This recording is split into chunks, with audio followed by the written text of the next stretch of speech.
Hi, everyone. Welcome to the National Parents Union. I am Dr. Enjolie Laferrie, and this is Dr. Atira Charles. And we are over here just trying to keep it together to get through saying hello to you all. So this is the nightly restorative check-in. This is a new format. Typically, I am on my own, but I am here with Atira, who actually we should probably begin with introductions so that you all know who everyone is. So we're going to get to the breathing technique. We will do all of that. But I think given that you're seeing two of us right up front, we should introduce ourselves. Let me just kind of do this initial things. Today is February 19th. For those of you kind of lost in the pandemic and don't know the dates, sometimes I feel like this is the only time in the week that I actually say the date. I want to also just acknowledge the space that we're in, right? And do a land acknowledgement. So Atira, actually, I looked this up. So I looked up that this area's kind of Eastern Cherokee and the Lower Muskogee Creek tribe. Is that true?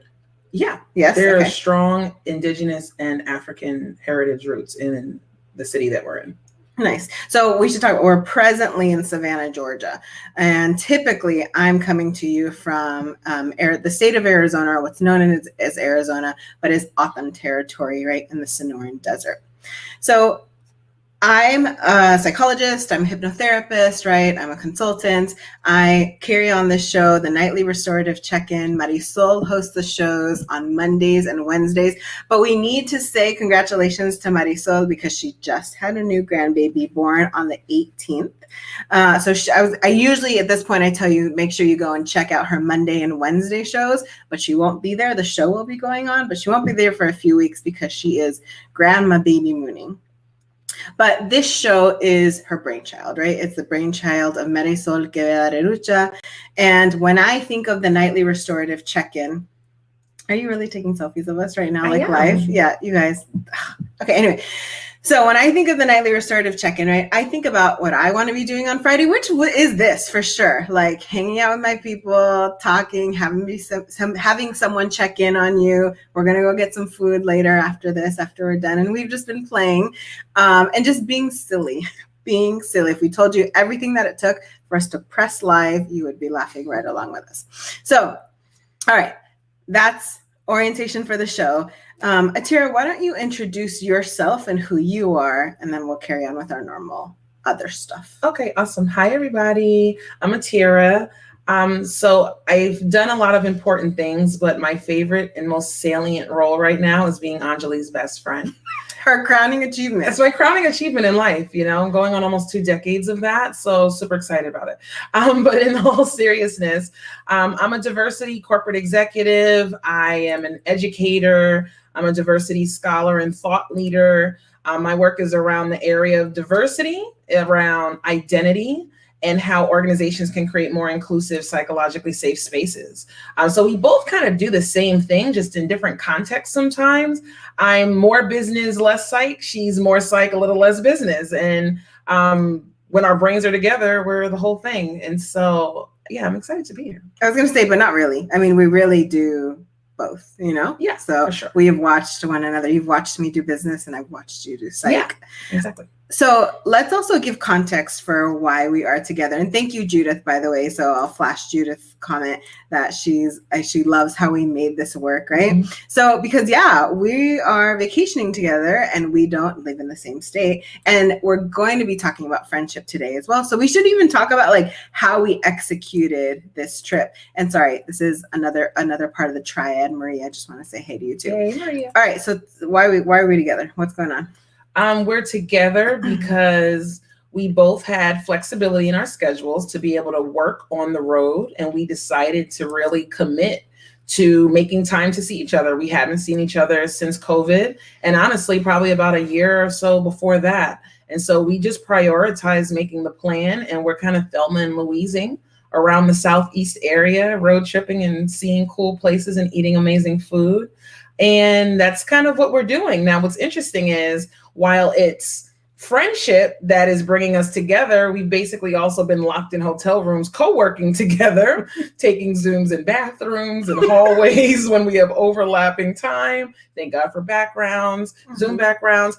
But what I think it shows is that when people want to make it work, they do. Yes. Right. especially to prioritize friendship. And so I'll add, it was your birthday I on forgot that part. Wednesday. Yes, happy birthday. Happy birthday to me. So 2 people asked me to travel that were in the same space. 2 people asked me to travel for their birthdays, and so I did. So actually, I really want to explain this too. So what I did is I got a COVID test before I left. 3 days or so before I left. Arizona's numbers may be awful, but you can get your COVID results really quickly. But anyway, so I got a test, and then I stayed in somebody's house, and I stayed with them. And then Atira came up, right? And so she COVID tested. Mm-hmm. Atira came up and picked me up, and then we've just pretty much been in a hotel. I remember at one day I had not gone out for 48 hours. So we're just being at home, but like together from hotel to hotel. So that's what we're doing. Judith said happy birthday. So this is interesting, you guys, to like do this kind of setup, because I feel like I have to tell Atira who is making comments. So Judith and I do the Wednesday show together. Love it. So, okay. Cool. Now you know who's on the screen. So let's do the breathing technique. Funny story, Atira is not excited about being seen doing the breathing technique, but she's going to be okay. Mm-hmm. And if you need to slide back, it can happen. Okay, great. All right. So you guys, I'm trying so hard not to laugh at like everything I'm saying. All right. So initially, I came on to the Nightly Restorative Check-In with Marisol, and I was one of her early guests. And we introduced this breathing technique titled 4-7-8. So what you're going to do is you're going to inhale for 4 seconds, hold your breath for 7 seconds, and then exhale for 8 seconds. And we'll do that 4 times around. I will count out the breath pattern. If at any point in time you feel stuck or off, because I'll be honest, if it's your first time, it can feel a little weird. Just go back to your regular breath pattern and then pick back up on the 4 count. I encourage you to close your eyes if you can, or if not, find a focal point just so that you're not visually distracted. This breathing technique actually has a lot of research backing it. It's known to reduce anxiety. It's also for people who have problems with sleep and wake up in the middle of the night. Many say that it helps them go back to sleep. Marisol is one of those folks. The way that I use this breath pattern is as a transition. So for example, before the show, right? Or as I'm going into another meeting, it just gets me settled and grounded. Okay, so y'all know I have to like calm myself down. Can you guys feel my energy? Like when I start, and then I got to calm myself down so I can count. And I got to take a deep breath. / yawn. Okay, it's late, y'all. I'm tired. All right, so go ahead and close your eyes if you're going to do that, or find your focal point. And go ahead and take a natural breath, breathing in through your nose and out through your mouth. And on your next inhalation, breathe in for 4, 3, 2, 1. Hold. 2, 3, 4, 5, 6, 7. Release. 2, 3, 4, 5, 6, 7, 8. Inhale. 3, 2, 1. Hold. 2, 3, 4, 5, 6, 7. Release. 2, 3, 4, 5, 6, 7, 8. Inhale. 3, 2, 1. Hold. 2, 3, 4, 5, 6, 7. Release. 2, 3, 4, 5, 6, 7, 8. Inhale. 3, 2, 1. Hold. 2, 3, 4, 5, 6, 7. Release. 2, 3, 4, 5, 6, 7, and 8. All right, return back to your natural breath. And so somebody was able to take a deeper breath. That's actually what I felt. I never get feedback, Atira. How was that for you? It was good. I think I was just a little distracted because I was on camera doing that. I'm usually really private when I breathe, I do my sound bowls or meditate, but we're here. I'm actually going to challenge you on that. I think you breathe in public all the time. Don't tell my secret. I'm telling people I'm an alien. Not human. Oh man, you guys. Okay. So anyway, no. Sorry, I'm having a hard time holding it together. Okay. So yes, thank you for playing along, because yes, you did say that it was not your preference to be breathing on camera, but we did it anyway. Mm-hmm. All right. So, at this stage, I typically roll into kind of sharing even more of my background.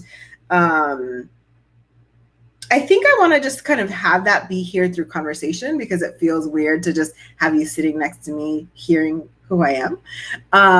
So especially when I know you the most. Yes, but and it's true. It truly is for the benefit of the audience, Mm-hmm. But I mean, I think just through our conversation, you're gonna learn who I am. We're gonna, we're just doing things differently. At this, you've already been introduced, and like I said, I wanted to bring you on. Well, one, because we were going to be together, right? So you were on my show in season 1, and you were a guest that everyone loved and wanted to ask more questions of. So we definitely wanted to bring you on for that reason. But because we're together, we thought, two of us, right, as we were thinking about the content for the show, that we should talk about friendship. Yeah. We should talk about friendships in a pandemic. We should talk about how folks are cultivating their relationships, and also talk about how people are also making new connections. Yeah. But let's start by talking about our friendship. So do you want to tell the story of how we met? Yes, it's a beautiful love story. So it really does. Insert sparkles.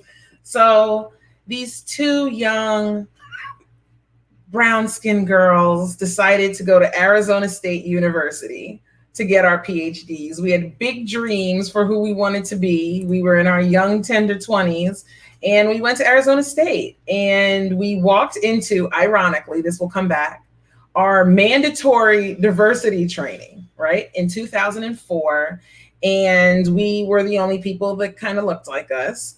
And if we're being honest, the training was like, for real, girl, is this what the training is? And we walked into the room and kind of saw each other, and it was like this.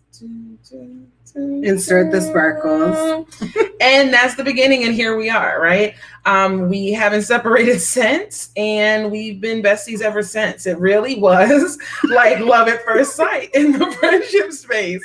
And so literally, she's the godmother of my children. We've gone through so many life moments and roller coasters, ups and downs together. But here's the most beautiful thing, and we reflected on this today. Those two girls that came to ASU that day are now the people that organizations and institutions call to do the mandatory diversity trainings. And so that's the funny part. But what it also shows is that the dreams we had in that moment, we're living them. You know what I mean? All the way living them, and living them super well, if I'm being all the way honest. Very well. In fact, so we were laughing at, so we'll have moments or days where both of us kind of work from home, right? And we're busy, but we have flexibility, right, in our schedules. And so we maybe would want to go walk out and go take a walk for 2 hours. And so we'd be like, okay, we're about to leave. And no, this really big email came in, or this really big request came in. And so it's just that humor of trying to just be 20 somethings, perpetually be 20 somethings, be friends. But then we have these big tasks and these big requirements of our time that we have to fulfill. And I think there were two really big funny ones. One was we were like, yeah, we're gonna go out, we're gonna go eat, get our nails done. We had all these play hooky plans. And then she's like, oh wait, no. I have to be on NPR in 30 minutes, but we could I could take it from the car maybe if I can.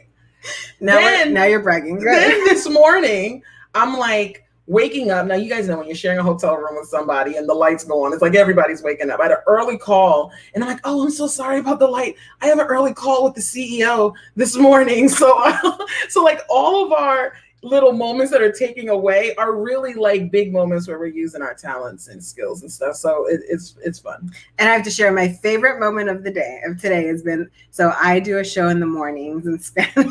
She already knows. I do a show in the mornings in Spanish. And so Atira was on there's a divider. I'm not going to turn the camera on because if I do everything will fall apart. Anyway, so there's a divider. And so I was live and Atira commenced to take a phone call in the middle of my live show. And so I had to pause the live show, break into English because I'm speaking in Spanish, and tell her, Atira, I'm on the phone. So I feel like I got that mom face like when your children are doing something that we all now recognize and you have to correct your child. I had to correct my child. And the other side was I had this big like global town hall panel with like all of these Black women chief diversity officers, and we're going and Anjali's like, oh, I'll be quiet, I'm just gonna be in the background. I'm just gonna be in the background talking on this call, and her voice wasn't bad, but she's like, it's cool, I'm gonna be in the shower. When I tell y'all it was the loudest shower, like the water was louder than her voice, but I couldn't stop to say anything, so it probably sounded like I had soundscapes behind me in the middle of this like big humongous moment, but this is what it looks like. Ambient sound. Okay.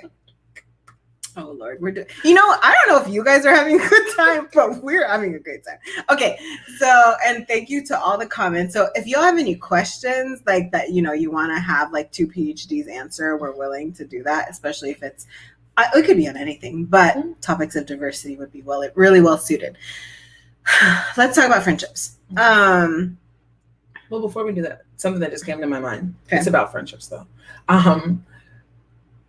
A lot of times people feel like they can't make time for friendship because of life's demands. And I just hope, while we're giggly and have all of this banter, because this is how we are, it's also one of those things where I hope it shows that like 2 successful, high-profile women can like find the space to just be girlfriends while still doing and being all the other things, and the narrative of, oh, I got to just keep working. You can find space for both. And I just want everyone to know that, Well, and that's a good segue, because I think, honestly, we have a lot of privilege. We work hard and there's a lot on our plate, but we do have some choice, right?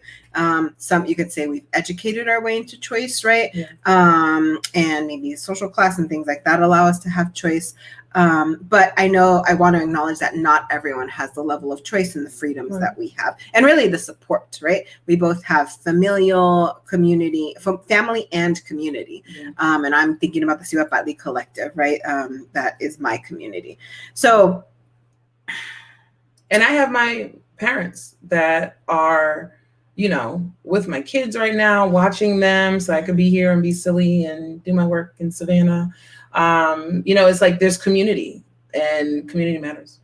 So what are you doing, Atira, to cultivate your friendships? You can include me, but I'm really thinking outside of me, because I'll say one thing that's true for both of us have a lot of very close relationships that really are not much different than this one. They're just different because, suiting each personality, but they're not different in connection or depth. So what are you doing to cultivate them? I live in group chats, right? So all of my friends are super busy through the day and have high demand careers and everything else. And we live in our group chats, and it becomes where we allow our funny and our silly to come out in GIFs or sharing funny screenshots or just whatever the thing is. So it becomes the outlet that allows for connectivity and updates and claps from afar, and also some tear shedding, right? When there's tough times going on. All of us hate Zoom because we live on Zoom all day. So I haven't done the Zoom with my friends for social reasons thing, but definitely staying digitally connected and sharing moments of the day through the day. Yeah. Trying to think of what I'm doing. For sure, I think a lot of my connection does live over Zoom, for sure, with the Siwa Patli collective and all of those sisters that I hold in that space. I feel like we all have our bubbles, right? So I have Maria Mwangi is one of the people that's in here in the chats. I'm in I would say a pod with her. And then there's another Maria in my life. I'm in a pod with her, right? So there's those houses that I go to. I actually am the person who wants to get off Zoom. And so the phone is actually probably the most connective for me, and just having kind of those calls. And there's that list, right? That list of people that I frequently connect with. Yeah. Again, if anyone has any questions, you can throw them in the chat. But you wanted to also just talk about friending in this season, and I can leave that open for you, but I also want to get back to something you said, but I can wait. So did you want to talk Let's about do what we said and then go with that, because Okay. I think that'll take us further. Okay. So you wanted to talk about kind of how we cultivate friendships, right? And I think also one thing that we should talk about is that it is actually also normal I'll say I'm 41, right? So it's normal in your 40 somethings. I'm still 30 something. Okay. So anyway, did y'all hear me? So I said barely, but it's normal. It is typical for when we get this busy in our lives and we're pulled by all these demands for friendships to wane. And like from a psychological perspective, I want you all to understand that our friendship circle gets smaller, right? But there's certainly more depth. So let's talk about existing friendships, right? Mm-hmm. What do you want to kind of talk to people about? What you're seeing that people are doing to cultivate them, to maintain them, to mend them? What are you seeing? So for me, I've had a lot of life changes in the last year, like a lot of life changes. And so like separate from COVID, separate from all of that, certain things in my family structure changed, certain things with my career change, like so many things, right? Shifted. So my day looks different, but some of my identities changed too. And so I have certain friends in my life that I've connected to more because I happen to have some new experiences to be vulnerable about, or to share my insights about, or more people giving me advice and thoughts in certain lanes, whereas before maybe I was giving certain advice. And so I've really liked the shift in conversation that's been happening with me and my friends, right? And I think that those shifts have allowed for more points of depth. Absolutely. Right? More points of depth. And then, there's some friends where it's just like still the same, right? And that's fine too. But I definitely have like had some friendships redefined in this season because more opportunities to connect by identity have occurred. And I would say even beyond by identity, I think it's okay. I think it's okay for some of those friendships to have waned, right? Mm-hmm. If we're in a circumstance where everything in our life isn't different, right? Mm-hmm. Then our friendships are going to be different.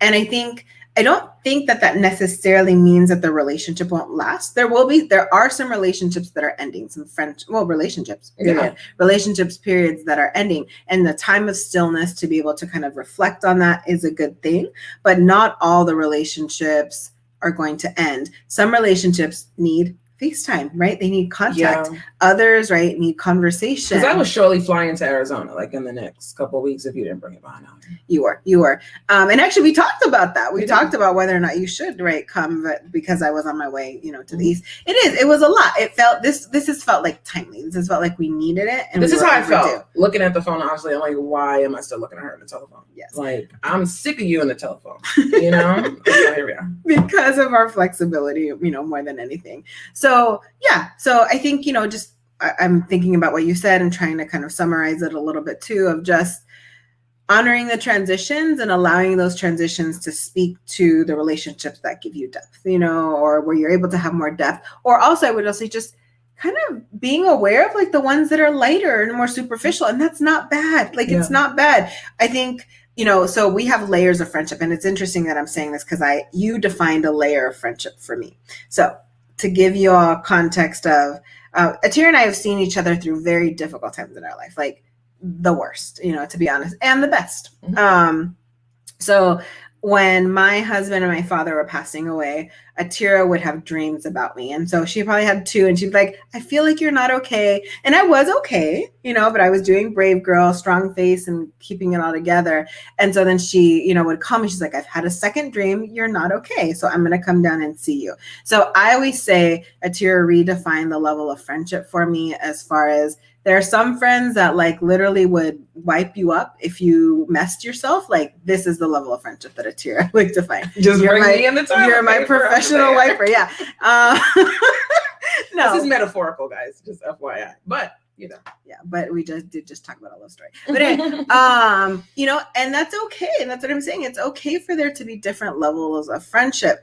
I don't know that I want 20 people to have that level of friendship with me, because it would be tiring. Actually, to be honest, I wouldn't be able to maintain it. And guess what? Could. Well, I could, and I tried, and it was too much, right? So in my earlier, I tend to friend people that don't, especially in your earlier years, right? That don't have big, large groups of circles of friends. Anyone who knows me, Like, I am the queen. What did I say at the beginning? Not chats with friends. I said group chats. I tend to be in like these pods of circles of women. And then I introduce those circles of women and then they become friends. And like, that was the way that I lived. But something happened where I realized, I was like, wait a second, I'm putting out a lot of energy here. Mm-hmm. So like being the convener of all things Sister Circle was taking more energy than I ever put my brain to. And then I also realized that I happened to be putting a bit more energy in than some other friends were giving back. And so I went to counseling, love my therapist. She's amazing. Wait, she moved and she moved to Savannah. I wonder if she'll see me. Should we call her to come on the show? Oh my gosh, like I'm texting her in the morning. That's why I haven't seen her. Okay, keep going. I'm sorry. Dr. Lagarde, she's the best. So, you know, I had groups of women and I realized that I was putting out more than I was receiving to feel replenished. Not that any friends were undergiving, but the amount I was putting out, it wasn't replenishing back. And so I had to create some boundaries in friendship. And that was the first time I ever had to do that. But it wasn't just boundaries in friendship. It was boundaries in family, boundaries in relationship, all of these different things. And I'm better for it. But everyone in my life didn't respond well to that. And that's what I'm thinking. Like, and it's okay. It's okay to realize that a relationship has ended, or you use the word season a lot, right? That we're not going to be together in this next season, because then it might come back around again. But if we look at our life in seasons, it's the people who suit us right now, and maybe it'll come back and maybe it won't. But we don't need to be like possessive, right? Around this relationship and this person is my person and they always will be. You know, and it's interesting. Well, you and I have a couple of people like that. So we could put our PhD hats on and say, don't be possessive about relationships. But I feel real strong about you and certain people being my person. But yes. However, I don't know. I mean, I guess but we don't talk like that. We don't talk like it, but we live like it. Yeah. You just said I would wipe people's toilet paper. I mean, if that's to be that person means that like I take that ish serious. Like, so yeah, I have high expectations of those people I put in that category. Okay. Well, I just kind of lost my train of thought there, but, or my point, you know, I think what I was trying to say is that it's okay for there to be different levels. And I don't know, I guess I value that. Like, I'm not a jealous friend. Like, not jealousy. I think that you can not be jealous and still feel like almost like an ownership, accountability, responsibility to someone's well-being. Like, I know this for sure. There's never a day where you will not like have me there. Does that make sense? Mm-hmm. Like, so that's action. That's not just like random love. Like, I don't worry about you being alone because you'll never be alone as long as I'm here. You know what I mean? So, and because I feel that way very strongly, I do. I'm like, yeah, she's my person. She's mine. What? Like, that's how I feel about it. Okay. Well, I will let you have that point and I will secede. But I will pick up on the point of that you are the connector and you do, like, you have connected me. And I think we both do this, but you do it more. You are the connector to many other people. And yeah, like, in fact, I feel that many of the people that I have good relationships with and am close to came through you as well. And I take a lot of pride in like not being a jealous person, period. And certainly not being a jealous friend. You know? Yeah. Jealous friends don't work. No. It literally doesn't work. Mm-hmm. It doesn't. So let's talk about that. So let's sit with kind of jealousy as well, because we were talking to someone else, you know, in this week. And that's real. And I think that's really hard. And it's actually something that we don't talk about enough. So, you know, at whatever level you want to share, what has been the hardest thing for you to cope with friends' jealousy? And I'm going to say this specifically with your success, you know, because you have a very sparkly, shiny life. You always have, you know, it doesn't mean you haven't had struggles, but your success is so visible. So how do you cope with like friends that are jealous of you, over you, with you? What's the preposition you use? Of you? Of you? Jealous of you. See, this is adjacent to you. I speak Spanish like as a first language. Okay. Somebody type it in the chat. Go ahead. Oh yeah. So I didn't see jealousy until I got to my 30s. That doesn't mean it didn't exist, but I didn't see it because I didn't believe that people could be. Or see a reason to be. Yeah. So this idea of a friend being jealous, I just didn't see it. And it wasn't until I had these aha moments in my early to mid 30s that I said, oh, wow, people can feel a way. Mm-hmm. And I think because I'm super humble, I also don't think about my success. So even the thought that someone could feel a way about my success to then be jealous, like that's levels of thought that I just don't go into unless someone has some type of behavior or vibe that makes me go, where did that come from? Right. Mm-hmm. And what I realized is as I became more aware about how complex people are, I said, oh, that's what that's about. And then people will always find a way for it to come out. And like I said earlier on the call, energy doesn't lie. Mm. You know when people are smiling in your face and being like, oh, she that lucky little man, she just thinks that, you know what I mean? Or, and this can be people who love you. So let's be clear. Yes. Jealousy and love do not have to be mutually exclusive. Mm-hmm. Oftentimes, some people's love for you is what actually drives the intensity of the jealousy, but that's not fair, right? So is jealousy a natural emotion? Yes. Have we all felt it in some way before? Yes, but it is not sustainable in relationship because it doesn't allow for truth. And actually, and I'm going to make this suggestion, knowing that I've probably only had to execute it maybe once because I don't experience jealousy with my friends often, but I would suggest that just have the conversation. You know what I mean? Just tell your friends. So I have had friends tell me before that they are jealous of me, and that doesn't feel great, but at least it's honest, And so at least I know that they're not. The worst thing is when we are experiencing something and we think we're hiding it, that we're not, right? Like you said, that it's going to be felt. It's going to be sensed. And so after they said it, then I just kind of didn't feel it anymore, because they owned up to it. So, or you can account for it, right? Like all of us are on different healing journeys, have different experiences, okay, that's how that person feels and not take it personal. But it's that great unknown that makes people what's going on here? And I don't like living in that. Yeah. So I had to create distance with certain relationships. I had to kind of end certain relationships. And guess what I also had to do? Draw some new people nearer. Yes.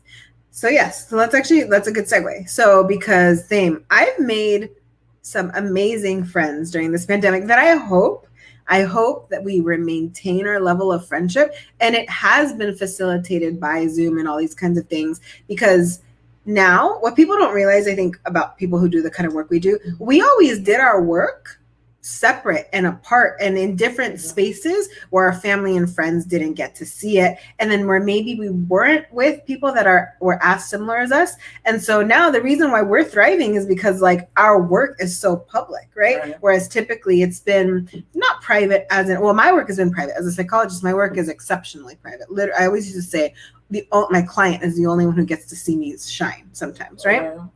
But anyway, the point is that I've been able to cultivate new friendships, right? Because of the public nature of my work. So I hope that they maintain. I hope that they're not seasonal, but I hope some of you all are making new friends. So what do you think? What are you seeing as far as people making new friends or your experiences with new friends? How is that coming to be and who are you attracting in your life now?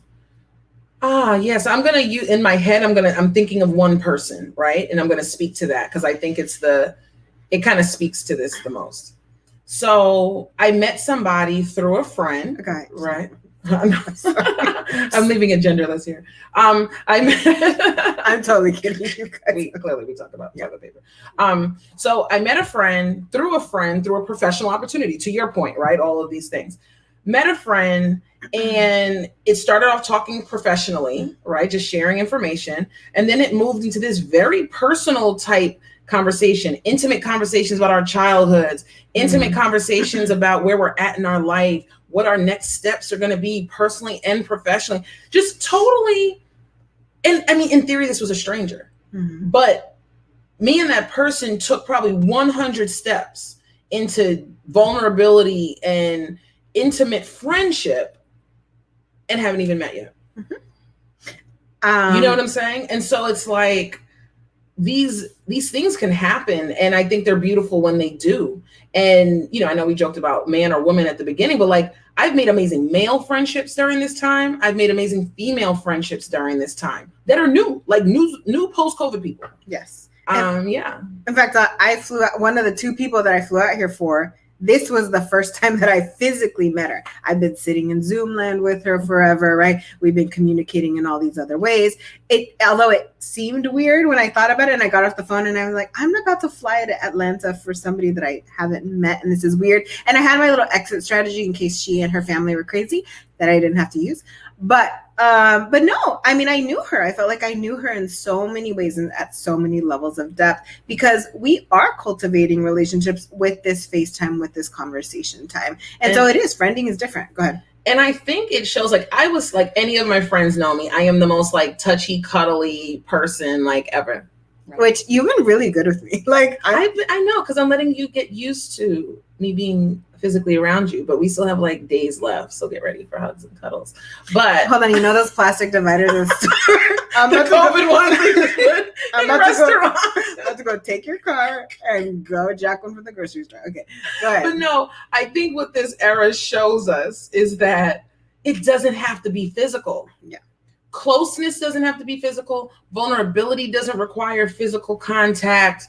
Like, it's really energetic and connection based. Mm-hmm. Right. I remember I used to be like, when it first started coming out on TV and online dating and just all the online platforms were new, and people were like, yeah, I talked to them for months and I fell in love. And I'd be like, I had never had that happen, clearly with a man, because I was married at that time. Then what else? I hadn't had that happen in friendship, because all of my friends were made in real life. So I'd be judgy, watching these people. How do you fall in love with people? How do you get this close to people you've never met, sat with? And you're the first one. You'd be the first one. Oh, total. I know it to be true, And so COVID has shown me that closeness in relationship development can happen before you even like physically lay an eye. So I'll add, Ismael, I was at Ismael's house. Ismael is a stranger. I'm kidding. No, this was the joke. I was in his house. He needs a good meal because I cooked for his family. So that was the house. That was the house that inhabited me for a few days, right? So these things can happen. And so in no ways do I want to say like being light about COVID, right?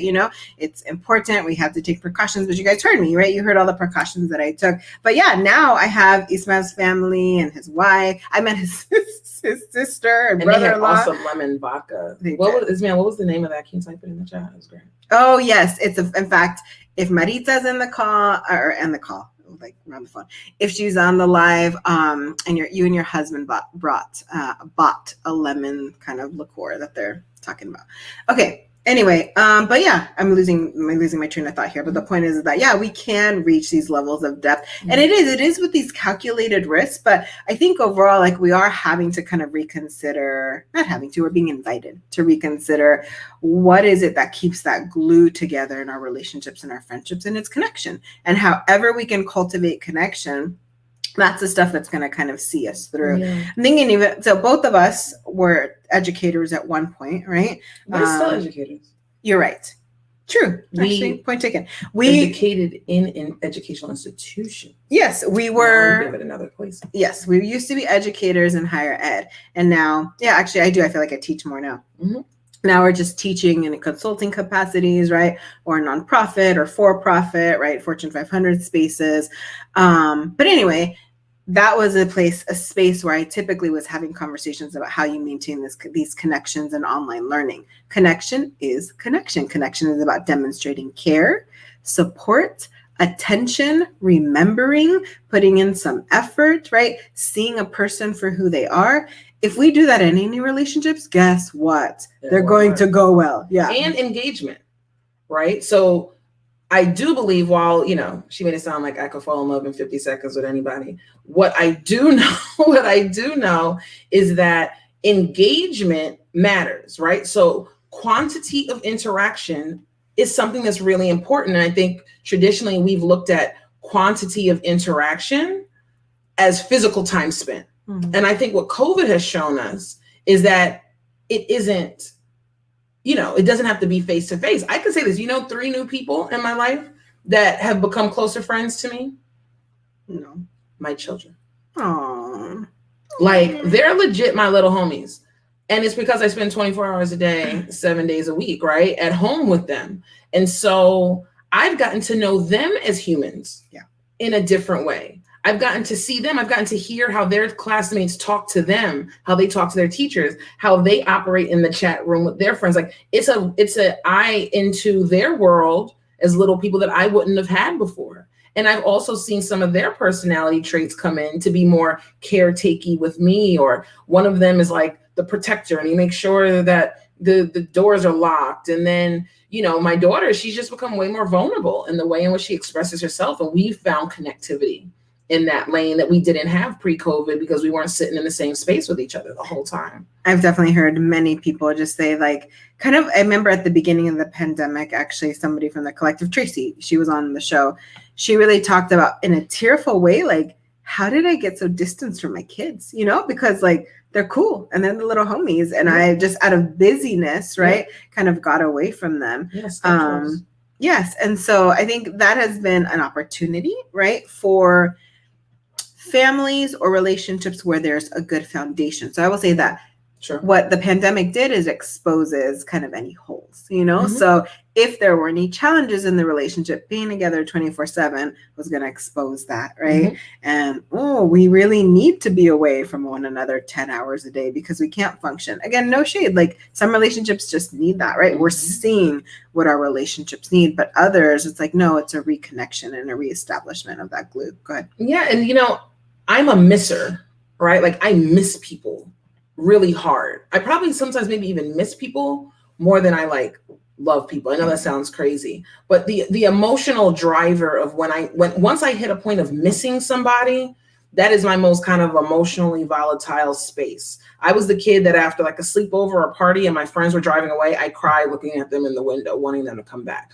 Or like, I'm not taking you to the airport. You're just going to have to get an Uber, because like, I don't do airport drop-offs well. It feels very like final to me. And so I honor that part of myself now, right? And I literally, like, I'm sure Melissa will watch this eventually, my cousin, best friend too, we just don't give eye contact when one of us is leaving for an unknown amount of time, because it evokes a strong emotion. But I have not missed anybody in the traditional way, because I have more access to everybody now than even before. Yeah. I too feel that way, that I have not missed very many people. And again, like, and there's probably some people hearing that be like, oh, really? No, it's because I feel satiated. So one of the things too that we've learned about is, that you and I've learned about is like, so in the pandemic, I have not needed a lot of touch, I miss it. I do miss touch, but it's really specific. So I realize that I'm the person who hugs because like, it's what you're supposed to do. Whereas this is a high touch person who has missed all the hugs, which is what I appreciate. She's being so respectful of my, like, I don't need hugs. It's like only day 5, but we have like 5 more left, but okay.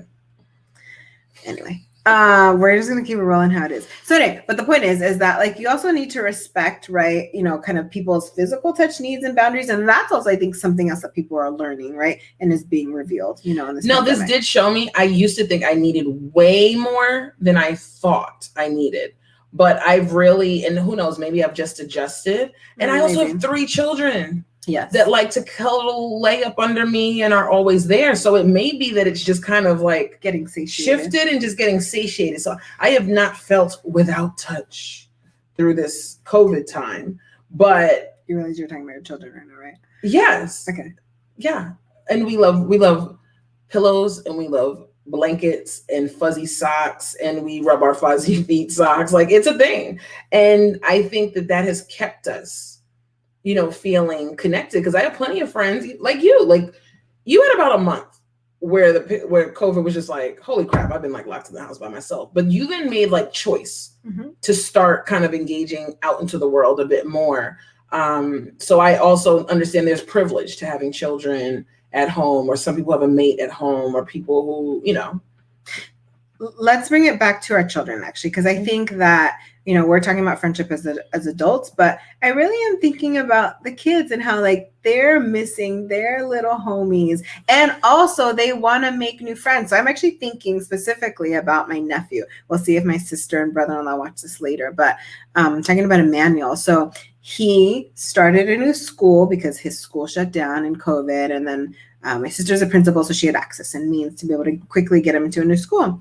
And he's an only child at home. So he made a little friend, and he kind of got in trouble because he was chatting with her in the group chat, right? In the little Zoom chat.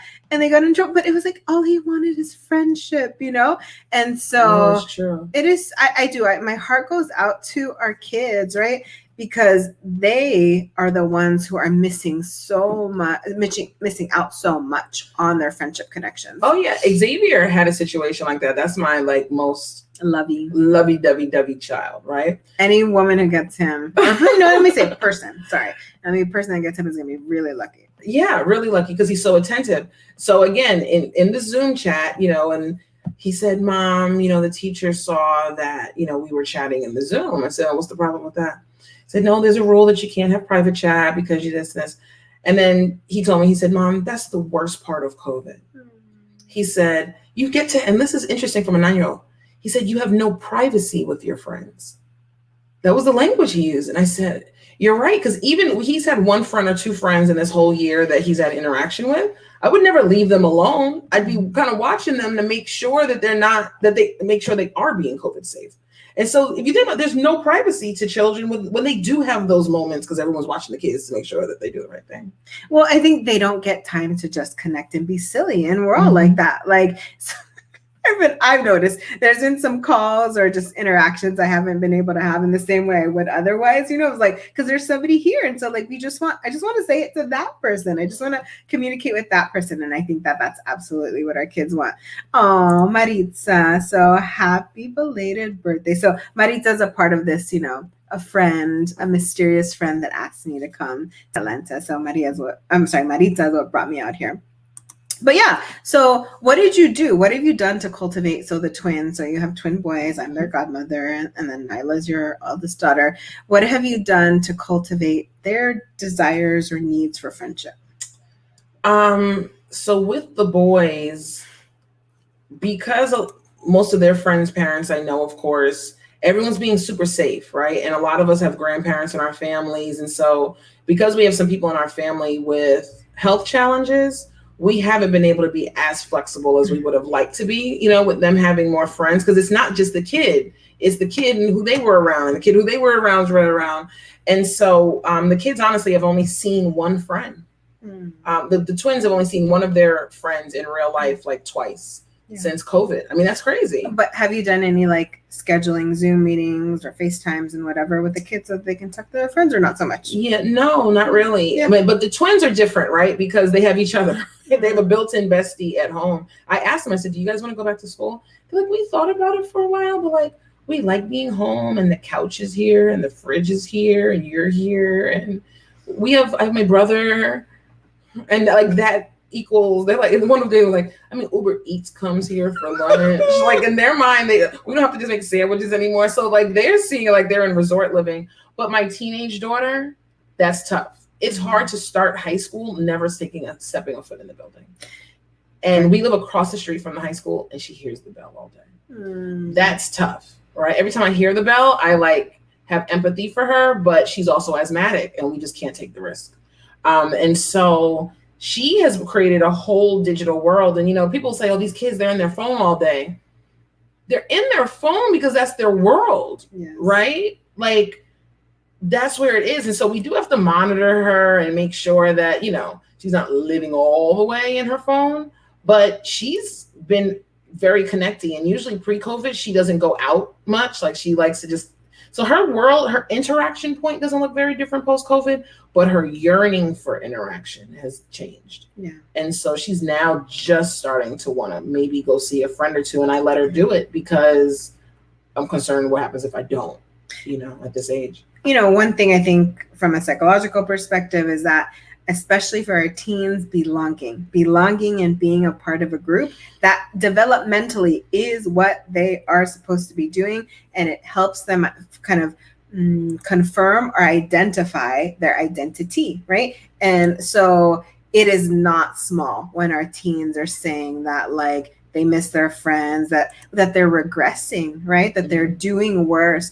that their mental health is suffering, that they're not able to focus, as well on their academics because they're missing their friends. So I would encourage families and friends and parents, etc., to schedule those Zoom dates for our kids. It doesn't all just have to be in person, right. Allowing them to cultivate it, so I see Maria's kids, my nephews, right? Ethan and Andre, I see them all the time playing video games, and then they can talk to one another. I don't even know, like, you can see how old I am and I don't understand all this stuff. They talk to one another somehow over the internet, probably like how we're doing it right now, right? Anyway, so they talk to one another through their games, and that's how they maintain their connection. I think the thing is, like, I was talking about this today, whether it's education or whether it's friendship, we have to shift that it's a place where we do those things. It's now times. It's now an hour, or, this is the time that I'm studying, but that studying can take place anywhere. This is the time where I'm friending, but friendship can take place anywhere. I actually think that that's a really big shift that's going to come that I don't believe is going to shift or change in any kind of way. And I think we were headed in that direction anyway, with all of the new things around technology and telecommunications and VR and all of that. But COVID fast forwarded us. COVID fast forwarded us. And but I'm excited to, and I'll tell everybody, I had COVID. I was a person who did the full lockdown, did everything right, kept the kids home, didn't go out, didn't do anything, and caught it at the end of the year from the damn gas station pump. And the reason I know it was the gas station pump is because when the Department of Health called, they couldn't even do contact tracing because I saw nobody in that whole week and a half before, other than my kids, And so I'm like, I lived right and still caught COVID. Okay, now I'm just going to be COVID safe, but still live a little bit of life. And that was a decision that I made for 2021. Yeah. And I would say for me, it's just been my decisions of exiting and leaving and going out have been one of, like, responsibility, or do people need me? And just like, I feel like we know the protections, we know and not that you didn't follow it, right? Yeah. We know the protections. So I'm going to do everything that I know to do to take care of myself. And then after that, I have to go get groceries. Like, I have to do those things. Nobody else can do that for me. Right. There's no, like, order gas to your house. And that's why, like, the fact that it was the gas station shows that, like, there's certain things you have to do, and it comes with, there's no 100% risk-free way to do it. Yes. So, and it's all a personal decision. You know what I mean? We all do things to our level of comfort. I feel like I'm a relatively healthy person and stuff like that. So that allows me to make some decisions that are different than what other people can do. And respecting friends' decisions. Yeah. I have some friends when I got ready to start seeing people in the world, and especially when I had, like, my little immunity zone after I had COVID, I was ready to, like, see people and take advantage of that time, but others were not comfortable yet with meeting, right? Or interacting in that type of way. Like, I have friends that I really just want to see, but I respect I don't do that. Why not? Like, I feel like in this era, there shouldn't even be a question beyond someone's yes or no. Well, and it's a blueprint also for, like, accepting people in other areas of their life as well. Like, of that, hey, we all have different circumstances and different reasons for why we operate, and we should just accept that for folks. Like, I don't even want to go into a conversation about vaccines right now, but like, the point is, allow people to live their life and respect them for it. Anyway, I feel like I could go on for days on that. I'm going to give you the last word as we're kind of coming up on the last few minutes, here, of just friendships. You were the one, actually, when we were walking, or we were returning and going up the elevator, you're like, let's talk about friendship. So is there anything else that you wanted to make sure we got into this conversation? Well, I think I want to tell you I love you. Because, sometimes we love people, and in friendship, we don't say I love you as much as, like, in romantic relationship or to your kids or that type of thing. And I just really love you, and I'm proud of you, and I'm proud of your shifts that you've made this year and all of your growth points and opportunities. And I've loved, even though we've had our crazy moments co-working in the hotel room, I've loved having insight into your world. and hearing your new life, right? And having a front row seat to that. And I just want everyone who's listening to know that, like, as awesome as she seems through the video that you watch her through every week, like, she really actually is, you know. And there's a lot of people that perform smart or perform enlightened or perform warm, and that's just not you. Like, you truly are that, minus my excessive hug wanting, but you are that. And I just want the people in your digital world to know that. You're so sweet. And I thought you were going to be like, she actually, I thought you were going to say, she actually is lazy. She actually does want to sleep all day, which is not possible. Not possible, even if we wanted to. We haven't even been able to do that yet. I know. Yes, you guys, I feel like more tired on the trip than I halfway doing at home.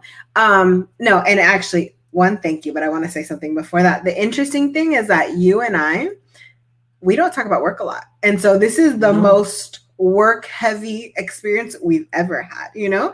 And I feel the same way. So I told you today you were on a big thing, and somebody was reading your bio, and somebody said, "Oh, Obama recipient award winner." I was like, "When did you meet Obama?" Like, although besides at graduation. So no, but it's been because you and I, maybe that's also why we're not jealous of one another. We actually don't talk about work a lot. But I'm getting to see like how accomplished you are, even though I know it. I mean, I know you're a TED Talk speaker. I know you work for Moet Hennessy. I know all these things. I was with you when you bought a beautiful purse, you know? But yes, to see one another shine is amazing. And then I loved the moment today when we were walking of like, nobody knows us. And it's been like that for 20 years. Nobody has known, like nobody really knows who we are when we're walking down the street. But this is making me cry. I love that I know who you are, like inside and out. Don't make me cry because you'll make me happy. That I know who you are inside and out. But then, like you said, I got to wrap it with a bow of seeing who you are professionally. And you are amazing. Like you elevate me. So you absolutely elevate me and bring up my like tears are coming because I feel my sty bothering. It's burning. Okay, so we're gonna stop here with all this cuddliness because I'm done, and we'll round it out, yes, with Maria's comment about loving us. So again, this is our. You're welcome. Okay, I want to tell you all then, just as a suggestion. Yes, my mommy. As a suggestion that you call your friends this weekend, you know, and that you do the same thing, right? And that you tell them that you love them and what they mean to you, and make some decisions, like make some earnest, like concentrated, focused decisions about who you do and don't want in your life. Whoops, and accept it. And that's okay. Sorry, I didn't mean to hide that because this is my daughter. Anyway, for those of you who don't know, whenever you see Beyonce Beasley, that's my kid. But yeah, do that. Go and tell people that you love them, cultivate friendships, and think about, you know, who you want in and out of your life. Because if nothing else, we've learned in this year how short time is, how long it is as well, but how short time is. Like, we don't have to be in relationships that don't suit us, you know? Have the conversation, make the decision, move on to terminate or move on to kind of initiate and start the relationship. Okay, and I want you all to have a good weekend. Rest, play, chill, do the things that are good for you. Call a bestie right now and have a moment with them. I'm sure everybody needs it. And you can share this with them, and they'll be like, she's so nice. This is almost like also like our friendship, our Galentine's week. That is our Galentine's week. She's such a cornball. Like it is. It's still Galentine's week. I'm definitely the cool one. Okay, She made me macaroni and cheese for Galentine's Day. I did. The people she was with thought she made it for them. Sorry, Marissa. She really made it because I was coming, and it's my favorite. Anyway, like I said, I'm the cool one. Okay. All right, everyone. Have a beautiful, beautiful weekend. Call your friends. Stop rubbing your eyes. No, it started burning when you made me cry a little. Okay, bye.